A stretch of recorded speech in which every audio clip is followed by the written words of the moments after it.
Now when I say red, y'all say claws. Red claws, red claws. When I say red, y'all say claws. Red claws, red claws. We on the main stage, we on the same page. We getting buckets, baby, put it on a replay. Go red, go white, go red, go white.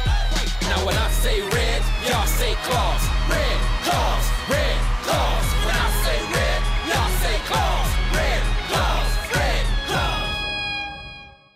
We've been very lucky that we're in a place that loves basketball in the way that it does, loves pro sports in the way that it does, loves the Celtics.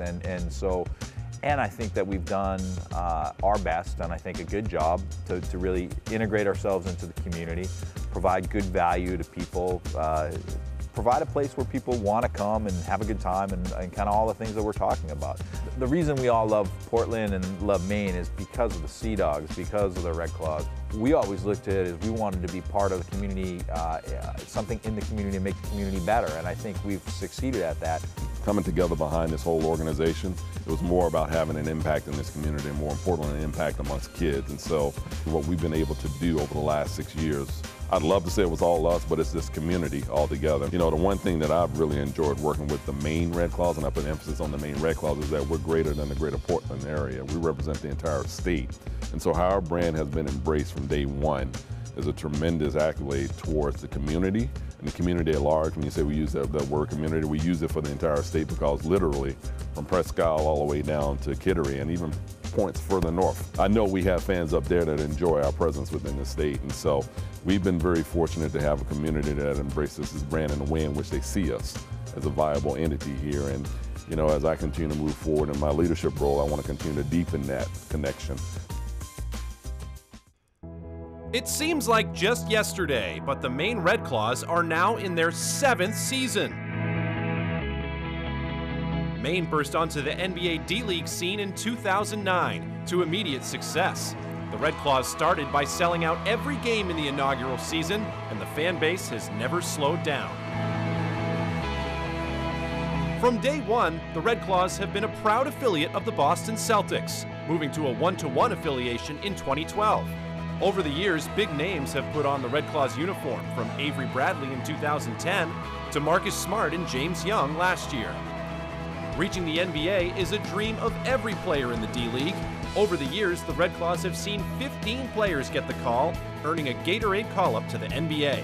Some, like Shelvin Mack, have become stars at the next level.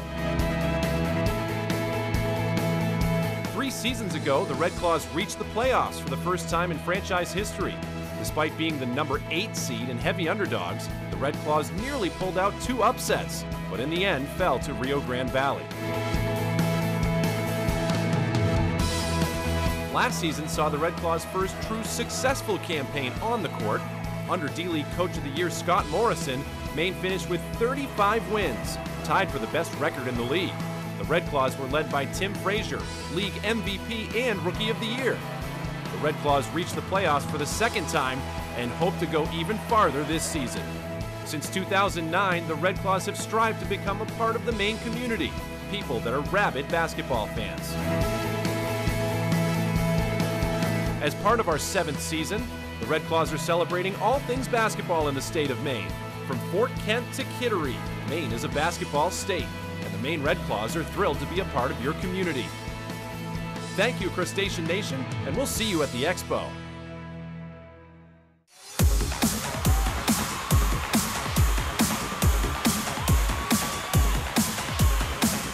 So Evans, let's talk about last year's team. Arguably the best season the Red Claws ever had, and it really started with the announcement of the new coach, Scott Morrison. Yeah, Scott comes in, he leads the team to 35 wins, not even close to the best season on the floor that the Red Claws have ever had. A 35-15 record when it was all said and done, and the best record in the Eastern Conference. If I remember correctly, was it wire to wire? I was trying to remember that earlier. I think it was. If not, maybe there were a couple times where they slipped into second place, but this was a team that was really on top all year. It really was, and it seemed like every game, especially at the Expo, was just so exciting, and you just got to love the brand of basketball that Coach Morrison plays. Run and gun, shoot all those threes. I think they broke their own three-point shooting record 10 times during the season. And I think it starts with Scott Morrison, the head coach of the Maine Red Claws, his first year last year. He was there the year before on an intern basis. He worked with in development, and obviously the Celtics very comfortable with him, as we had a record assignment number last year. 6 from the Celtics, 2 from the Brooklyn Nets. It was a lot of fun to watch. We had guys like Marcus Smart, Phil Pressey, James Young, Andre Dawkins. I could go on and on. It was quite a crew that came down, and you know the Celtics very comfortable bringing these guys down for Scott to work with. Yeah, even Phil Pressey came down and played a game for the Red Claws, scored 34 points in his Red Claws debut, but really the perfect example there of the relationship between the Celtics and the Red Claws as it is now is James Young. Here's the first-round draft pick from the Celtics. He comes up to the Red Claws, plays 17 games with the Red Claws last season, so the Red Claws fans got to see a lot of him, and he played great at the D-League level, and it really helped him at the NBA level, and now they really feel that's given him a boost and a boost in confidence going forward. So I think the Celtics really like the model that the Red Claws run. They like the affiliation between the Red Claws, especially Brad Stevens seems very comfortable sending his players up to Portland. And even with all those assignments, the story of the year, though, Tim Frazier, Player of the Year. He got called up to a few different teams, Philadelphia, then Portland. He just made Portland. He's going to be up in the NBA starting this season. So much fun to watch him play, and possibly top 5 player ever in this league. Oh, he was unbelievable with the Red Claws this season. Started with the Celtics in their training camp, comes to the Red Claws. Let's put it in perspective. The Red Claws, in their franchise history, had 4 triple-doubles. Tim Frazier had 4 triple-doubles last season. Just Tim Frazier. He almost averaged a triple-double with the Red Claws. It was unbelievable, and at the end of the year, he's named League MVP, League Rookie of the Year, first team All-D-League, a D-League All-Star. He got called up to the Philadelphia 76ers, signed 2 10-day contracts there, and then he got called up for the remainder of the season with the Trailblazers. What more could you do? He was unbelievable. Even with Tim, even with Chris Babu came back and was a proven leader once again this year, even with all the assignments, I still say the highlight of the year, Andre Stringer's 2 half-court shots in one game. It even made Deadspin. We were famous for a day. Well, you were famous for a day. That was unbelievable. I mean, Andre Stringer, it's perfect. You talk about the role players that were on this team. Andre Stringer, long-range shooting. Omari Johnson comes from Oregon State, and he just had a great season. Should have been, in my opinion, one of the most improved players of the year. So it was just a great team top to bottom, and the results were obvious. Looking ahead, it's going to be an exciting year. This team is still looking for their first ever playoff win. It ended abruptly last season, even with the division championship. But moving forward, you still have Scott Morrison. This team is expected to get some returning players as well.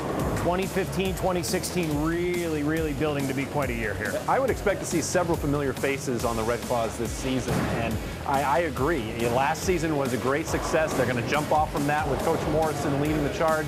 I think there's nothing but nowhere to go but up for the Red Claws. Expectations have to be high. You got it.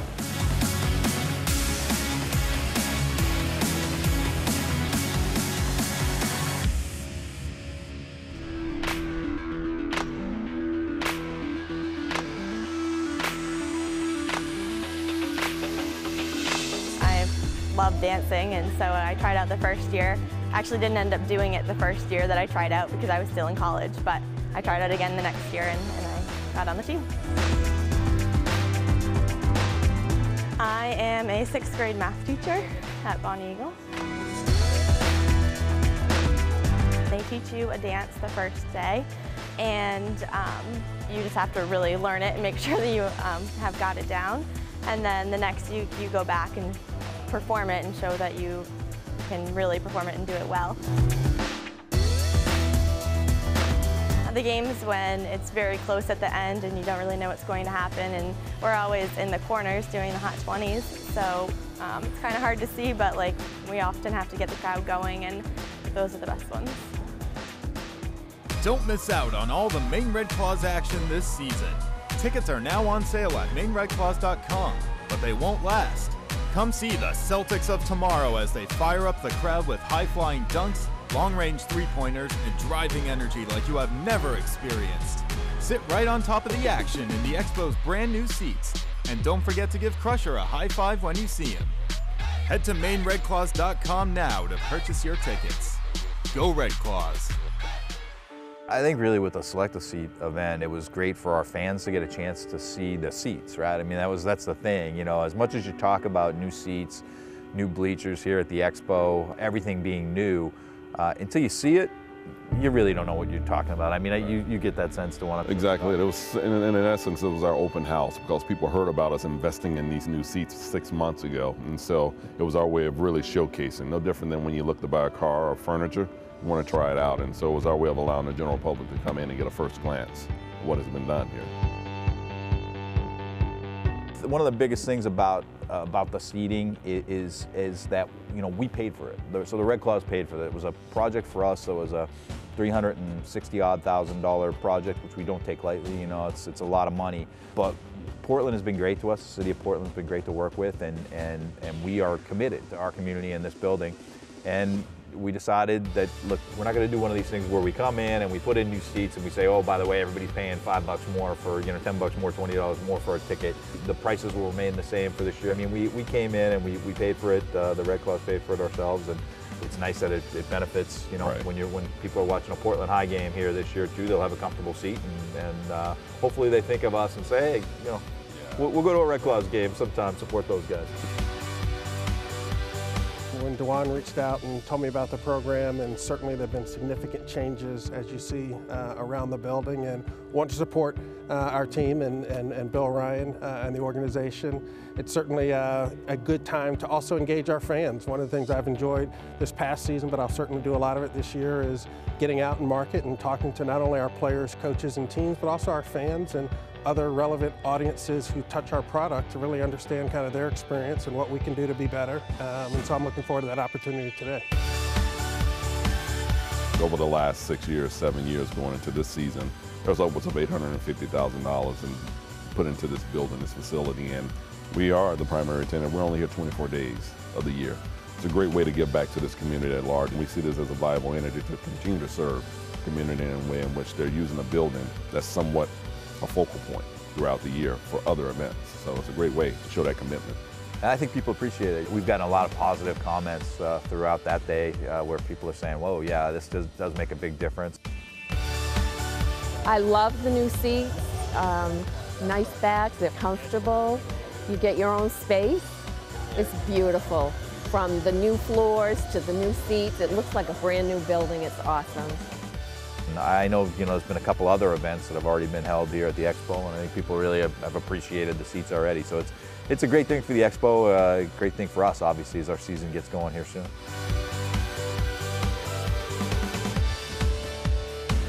Coach Scott Morrison, welcome back to town. What a season it was last year. Your first year as head coach with the Red Claws, 35 wins. Just can you put it all into perspective what that year was like for you? Well, it was definitely a whirlwind. It wasn't really until the summer and the off season where I had a chance to kind of think back and appreciate, you know, all the work everyone put in, and it was really a successful season, and one that will be tough to top. If I get to coach at the pro level for another 30 years, it'll be tough to have a successful year like we did the last 12 months, but hopefully we can come close to replicating it this year. Yeah, how about that affiliation with the Celtics? It seems like they really value what you guys are doing down here. They really appreciate the system that you guys run the exact same offense and defense. How do you see that relationship, and how do you see it growing as we look to this season? Well, hopefully it grows in the form of more assignments. We're definitely hoping that their team stays healthy, and if they stay healthy, that means that minutes are going to be hard to come by for those younger players. So, you know, hopefully we earned their trust last year with the job that we did. I know they have 3 or 4 young guys that might be the odd men out if everyone stays healthy, and if that's the case, we're definitely welcome them with open arms, and appreciate the fact that Danny and Brad and everyone in Boston trust us with their assets. Tell us a little bit about your summer, Scott. Went back to, you're a native of Canada, and you went back and did some coaching actually over in Europe. Tell us a little bit about that. Yeah, it was a busy summer. Right after the NBA playoffs finished, I had a week or 2 off, and then reported to training camp with the Canadian junior national team. This was my 4th summer on the staff there as an assistant coach. This was probably our best year results-wise. We went to the World Championships in Greece and came 5th, losing only 1 game the whole tournament to Croatia, who ended up winning the silver medal. It's one of my most enjoyable times of the basketball season because I get to work with some young guys who have big dreams, and a lot of them are reaching those dreams. Some of the guys that we've worked with the last 4 years include Andrew Wiggins, who was the #1 pick in the NBA last year, and it was fun. Nice not to have the pressure of being the head coach and get a chance to coach and just get down to the X's and O's and work with the guys. And also we saw some pretty cool spots in Europe, having spent time getting ready for the tournament in Spain and Italy, and a couple weeks in the Greek islands. There's worse places to work. Yeah, no doubt. But you're back here in Maine now, getting ready for the season. It was such an exciting year. Every game at the Expo last year, it seemed like, was down to the wire, exciting finishes, 22 three-pointers in a game. Are we expecting the same style of play this year? I'm hoping so, yeah. I'm hoping we can still be a threat from three-point range, maybe get to the rim a little bit more, hopefully improve our team defense, which wasn't that bad last year to start with, but to get over the hump and get back to the playoffs and contend for that championship in the last week of the season, we're going to have to be a little bit better defensively and kind of bring the same sort of stretch the defense, offense that we brought to the table last year. Coach Morrison, good luck this season.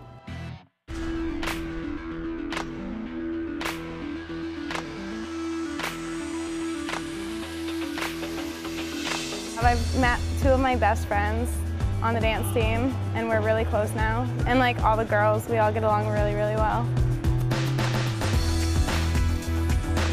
I am a radiology technician for work full-time. Love Songs Radio. It's so embarrassing, but they have like all the oldies. But like when I'm at the gym and stuff, I do Cherry Pie Radio. It's like an old rock, hardcore rock station.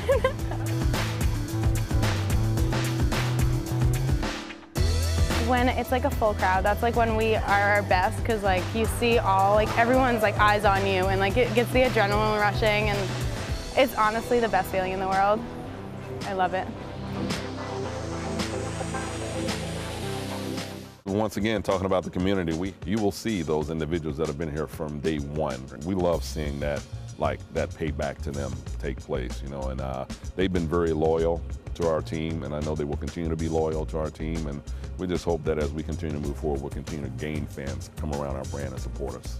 Yeah, I think our fans really enjoy being this close to really top-notch basketball talent. So our fans, I think, love that and have been really great to the players and made them feel welcome and do all sorts of things, whether it's making them cookies or making them socks or something. I remember there was somebody a few years ago that made them socks to keep their feet warm. Some of our guys are coming from places where it's not as cold as it can be in Maine, but so it's that kind of experience. It's that kind of community. It's why we all love Maine, right? I mean, the people here, and we're just happy that we've kind of ingrained ourselves into the culture and appreciate the fans for that. I guess I've been doing cookies, since about I think it was the second year that the Claws were here. And I'm not sure just how I happened to get involved, other than I decided players could enjoy them, and I made applesauce wheat germ cookies, figuring they could use something healthy. Then after that, through request, it went to oatmeal raisin a couple of times, and then it went to chocolate chip, and so it went to chocolate chip, and it's been staying chocolate chip. And there was one guy, can't remember what team he went to, but when he went to that team, he actually came back here for a game, and he recognized me, as the woman that made the cookies, because he's the one that had wanted oatmeal raisin that I had made for him. And I started out with a spaghetti sauce that I made for one of our reps, and then I made it for Dawn, and then we started doing gift bags. She would do the cookies and I would do the breakfast food miscellaneous. So I started doing cupcakes and muffins, and they seemed to really enjoy that, so they got a variety of different things. And we do have a nickname. She's known as Nana, and I'm known as Grammy, so that's what we're referred to as.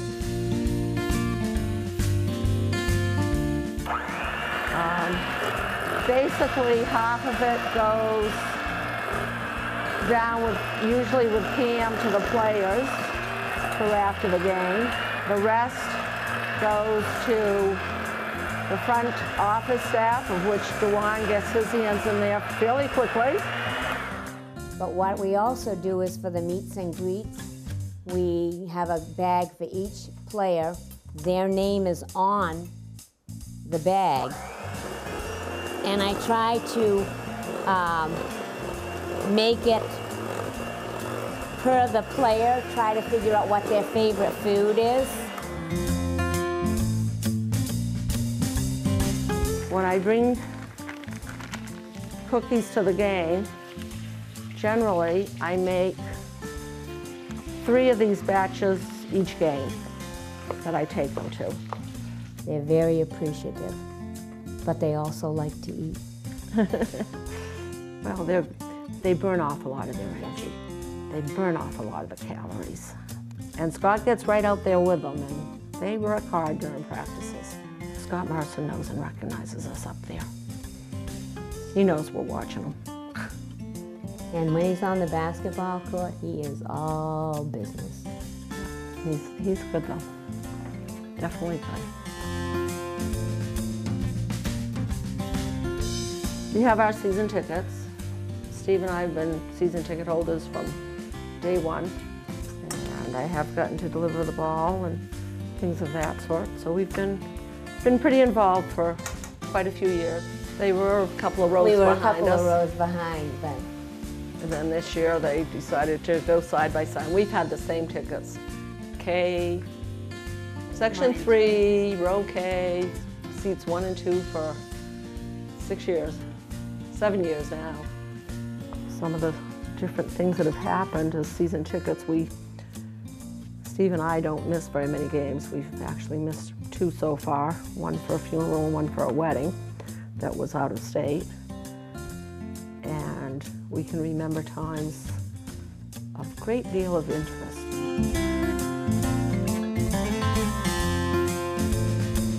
Oh, they're going to be biggie ones this time. Other D-League teams come into us, and I think generally they love the Claws.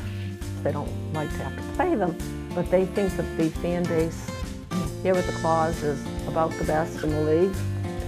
And I think that's true. I think that's true of Maine in general. Whether they win or they lose, we stick behind them. And there's many times that that's happened. And we've come from behind and won.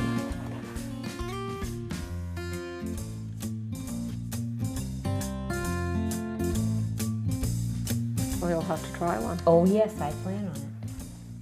And it may make it home to my husband, and it may. Oh, that's right. We gotta put some away for your husband, don't we?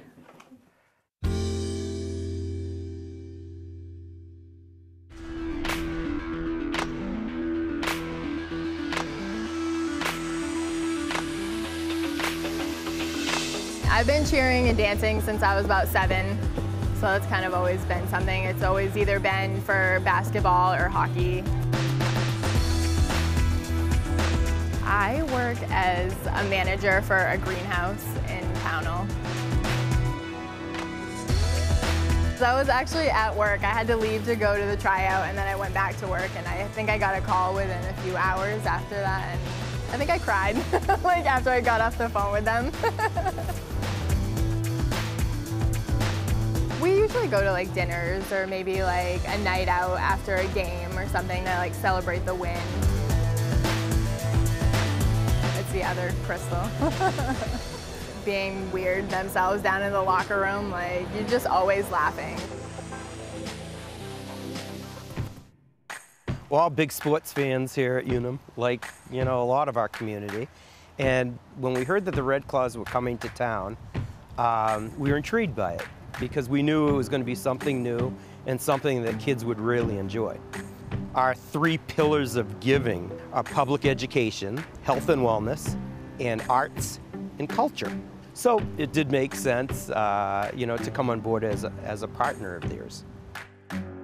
The Shooting Stars program it's phenomenal. It gives our groups the opportunity to go in a half hour before the general public goes in. The idea is to get them involved with something that, you know, they have a camaraderie. They come in as a group. An example of that group would be Strive, Big Brothers, Big Sisters, Boys and Girls Clubs, And the kids come in and they get to enjoy, you know, at no cost, a game. And they get a chance to meet a player or two, and those players can talk to the kids about, you know, what they have done in life and what their aspirations are. Having professional athletes speak to kids is eye-opening. They hear from the players about some of the crossroads that they've had in life. And, you know, it's great because a lot of these kids are going through those same things themselves. When they come over to speak to the kids, they're very relaxed. You know, they'll sit down, sign autographs, have pictures taken with them. We also have 4 seats, gold seats, and we like to take the kids in our group and bring them down there every quarter and rotate them so they get an opportunity to be real close to the action. Strive is a local nonprofit that's really fortunate to have a lot of great community connections, and Unum is right at the top of that list. And they're a unique combination of volunteers and contributions and donations and just ongoing regular support. They're really there anytime that we need them, and they've worked with us for a number of years. And we're just happy to have them on board. Shooting Stars is a great program, and we're really pleased to be a part of it. And it's great that 2 of our partners, Unum and the Red Claws, work together to do things for nonprofits like us. We're just really fortunate because we get to take a group of our young people that might not have the means otherwise to go to a basketball game. And one of the big things that we work on at Strive is getting people out in the community and being part of the community. So it's important to go and do things like that. And it's really cool because you get to go and you get to all sit together, get to just be a part. You know, there's no bad seats in the expo. Everyone's right on top of the action. It's fun. For a lot of our members, it's the first time maybe going to something like that. It's the first time that they've had an experience like that. And the Shooting Stars program also gives them a takeaway at the end. There's something tangible. They've done everything from hats to backpacks to t-shirts and things like that. And it's a memento that people can carry with them from that day. Everybody loves it. You know, everybody always looks forward to it. They ask, you know, when our date's going to be for the following year, and just we always have people that want to go every year if they can. When people see the Unum logo, we want them to think about community. Even in the logo itself, it has the 3 dots, which represents people. People of all different shapes, sizes, different backgrounds. It's kind of like the organizations that we support and those that are at the games. We look at people that represent themselves well in the community too.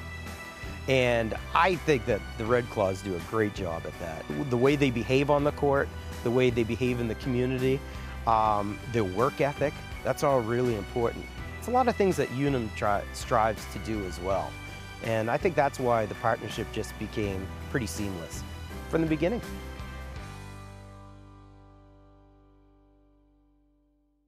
Don't miss out on all the Maine Red Claws action this season. Tickets are now on sale at MaineRedClaws.com, but they won't last. Come see the Celtics of tomorrow as they fire up the crowd with high-flying dunks, long-range three-pointers, and driving energy like you have never experienced. Sit right on top of the action in the Expo's brand new seats. And don't forget to give Crusher a high five when you see him. Thanks for watching. We hope to see you at the games, and until next time, stay strong, Crustacean Nation. Go Red Claws.